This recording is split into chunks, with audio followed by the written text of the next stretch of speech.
شرور أنفسنا ومن سيئات أعمالنا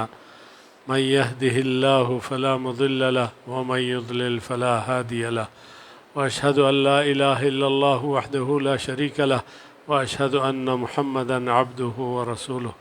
أما بعد فأعوذ بالله من الشيطان الرجيم بسم الله الرحمن الرحيم قال الله تبارك وتعالى ولا تكونوا كالذين تفرقوا واختلفوا من بعد ما جاءهم البينات وأولئك لهم عذاب عظيم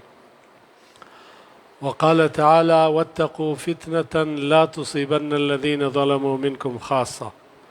وقال رسول الله صلى الله عليه وسلم من كان يؤمن بالله واليوم الآخر فليقل خيرا أو ليصمت میرے محترم دوستو، ساتھیوں، احباب جماعت، اہل توحید، اہل حدیث، اہل ایمان، اہل تقوی ساتھیوں کو سب کو ہدیہ سلام پیش کرتا ہوں۔ السلام علیکم ورحمۃ اللہ وبرکاتہ۔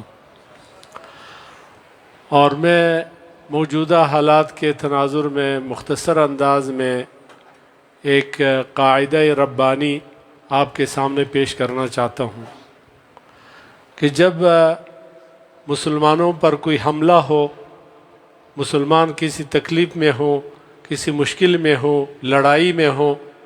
تو اس وقت اضافی باتوں سے پرہیز کرنا یہ ہر مسلمان کا واجب ہے کہ ابھی موجودہ حالات میں پاکستان پر ہر طرف سے حملے ہو رہے، اور ان حالات کو بھی ہم اپنے لیے نصیحت نہ سمجھے، اور ان حالات میں بھی ہم میڈیا کے توسط سے، سوشل میڈیا کے توسط سے، یا ٹی وی چینلز کے توسط سے، یا فیس بک کے توسط سے اور بھی مسائل کو انتشار اور افتراق کا سبب بنا رہا ہے۔ اس سے منع آیا ہے۔ ایک تو یہ ہے کہ اس وقت ہمیں آپس میں تمام اہل وطن کو اتحاد اور اتفاق کے مظاہرہ کرنا چاہیے کہ ہم اپنی افواج کے ساتھ اور حکومت پاکستان کے ساتھ اور اسی طرح ہمارے محافظین کے ساتھ اور علماء کے ساتھ کوئی ایسا اچھے انداز سے ان کے ساتھ متفق اور متحد رہے تاکہ دشمن کا غلبہ ہم پر نہ ہو۔ اور اس وقت یہ آیات کریمہ جو میں نے آپ کے سامنے پیش کیا ہے کہ ولا تفرقوا ولا تكونوا كالذين تفرقوا واختلفوا من بعد ما جاءهم البينات واولئك لهم عذاب عظيم۔ جو لوگ افتراق، اختلاف اور اس کے امت میں یہ پیدا کرنا چاہتے ہیں اور اس کے بعد جب اس کے حقیقت بھی ان کو پتہ ہو تو واولئک لهم عذاب عظیم، ان لوگوں کے لیے عذاب عظیم ہے۔ اور اس آیت سے پہلے یہ سورۃ آل عمران 101 نمبر آیت ہے کہ وَاعْتَصِمُوا بِحَبْلِ اللَّهِ جَمِيعًا وَلَا تَفَرَّقُوا۔ یہ آیت ہے کہ آپ آپس میں متحد رہیں اور اللہ کے رسی پر آپ ہاتھ مضبوطی سے پکڑیں اور ایک دوسرے کے معاون بنیں۔ اور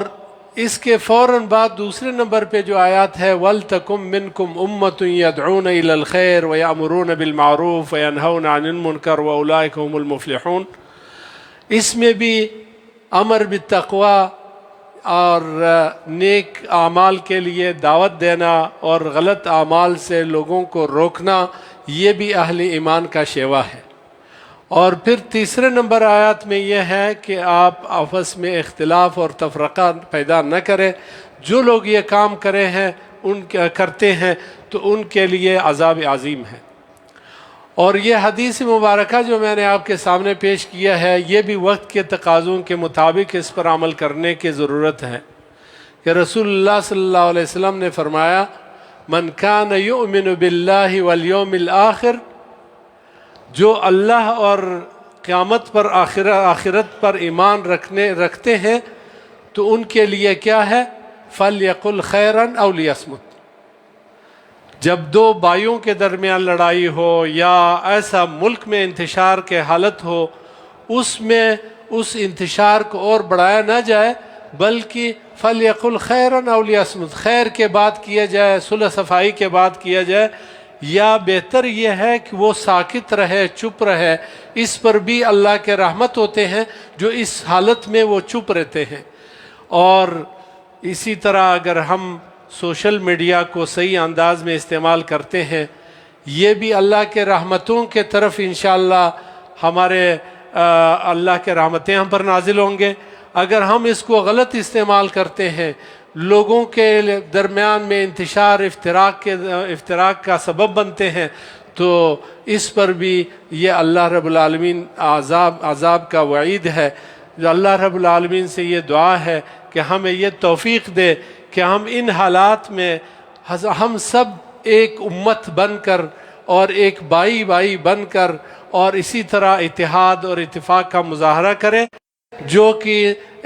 فتنہ، فساد اور اسی طرح مصیبتوں کا اور بھی سبب بن جاتے ہیں۔ اللہ سے یہ دعا کرتے ہیں کہ اللہ ہمیں عمل کرنے کے توفیق نصیب فرمائے، اور اللہ ہمارے ملک کی حفاظت فرمائے، ہمارے مدارس مساجد کی حفاظت فرمائے، ہمارے علماء کی حفاظت فرمائے، ہمارے سرحدوں کی حفاظت فرمائے، اور اسی طرح اللہ رب العالمین حرمین شریفین، مسجد اقصیٰ کی حفاظت فرمائے، اور وہ جو آخری جو سعودی عرب فرمایا ہے، اس کے نتیجے میں اللہ نے ہم پر ایک اور بھی بڑا احسان کیا ہے کہ جو خدام حرمین اور دفاع حرمین کے لیے اللہ رب العالمین نے ہمارے نوجوانوں کو چنا ہے اور ہمارے اہل پاکستان کو چنا ہے۔ اس پر ہمیں مسرت کرنے کی ضرورت ہے، اور یہ یقیناً ہمارے لیے سعادت ہے، اور ہمارے یہ دعا ہے کہ اللہ رب العالمین اس اتفاق اور اتحاد کو دائم اور قائم رکھیں، اور اس کے اثرات پوری امت کے لیے بہترین اثرات نازل فرمائیں، اور اللہ رب العالمین آگے ہمیں مصیبتوں سے اور جھگڑوں سے اور جنگوں سے اور اسی طرح زلزلوں سے، سیلابوں سے، مہنگائی سے، پریشانی سے، بیماری سے اللہ رب العالمین ہمیں اور ہمارے پورے اہل پاکستان کو بچائے۔ اقول قولی ھذا واستغفر اللہ لی ولکم ولسائر المسلمین من کل ذنب انہ هو الغفور۔